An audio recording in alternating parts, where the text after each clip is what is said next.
नमस्कार साथियों, 7 राज्यों में 13 विधानसभा सीट पर उपचुनाव हुए हैं, जहां पर भारतीय जनता पार्टी को करारी हार मिली है। सिर्फ 2 सीटों पर भारतीय जनता पार्टी जीती है, वहीं 11 सीटों पर बुरी तरीके से हार गई है। इंडिया गठबंधन ने 10 सीटें जीती हैं, वहीं 1 सीट निर्दलीय प्रत्याशी ने जीती।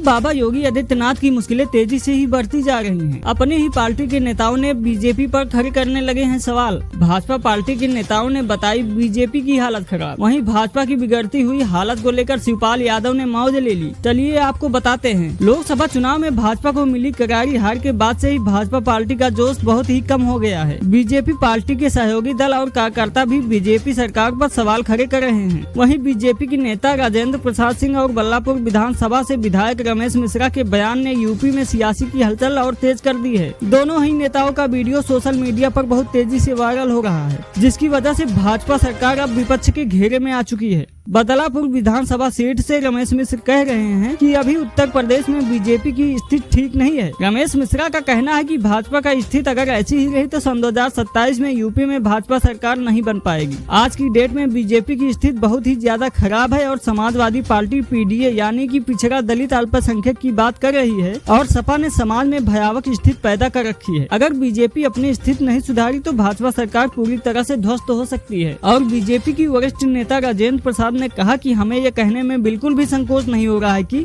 मेरे 42 वर्ष की राजनीति में जीवन में तहसील और थाने का ऐसा भ्रष्टाचार आज तक नहीं देखा। इन 2 नेताओं के बयान से भाजपा सरकार अब विपक्ष के घेरे में आ चुकी है और अखिलेश यादव लगातार बीजेपी पर हमलावर रहते हैं। चाचा शिवपाल यादव भी भाजपा सरकार पर तंज कसने की कोई कसर नहीं छोड़ते हैं। वहीं चाचा शिवपाल ने कहा कि भारतीय जनता पार्टी की जन विरोधी नीतियों को लेकर समाज में कितना आक्रोश व निराशा है, इससे उनके ही प्रबुद्ध कार्यकर्ताओं और वरिष्ठ नेताओं के शब्दों से समझा जा सकता है। संकेत स्पष्ट और साफ है, भाजपा सरकार की विदाई की उल्टी गिनती अब शुरू हो चुकी है। इस समय बीजेपी का कोई भी कार्यकर्ता नेता बीजेपी से खुश नजर नहीं आ रहा है, जिसका असर बीजेपी को आने वाले सन 2027 में चुनाव में उठाना पड़ सकता है। आपको क्या लगता है, सन 2027 में यूपी में किसकी सरकार बनेगी? हमें कमेंट में जरूर बताएं और ऐसी ही राजनीतिक खबरों के लिए हमारे चैनल को सब्सक्राइब जरूर करें। डीडी सियासत न्यूज।